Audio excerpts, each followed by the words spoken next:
You ask Tiger to solve. This deals with linear equations with one unknown.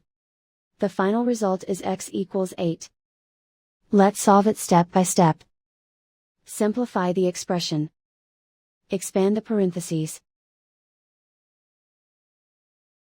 Simplify the arithmetic.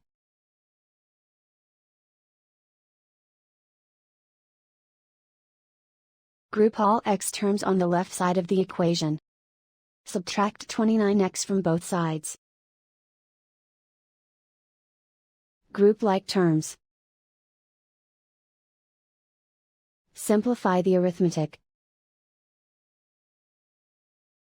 Group like terms. Simplify the arithmetic. Group all constants on the right side of the equation. Add 88 to both sides. Simplify the arithmetic.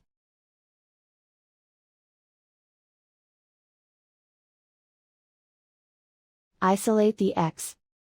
Divide both sides by -18. Cancel out the negatives. Simplify the fraction.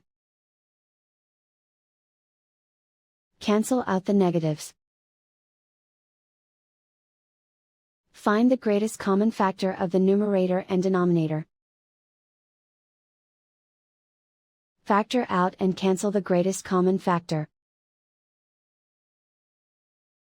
And so the final result is x equals 8.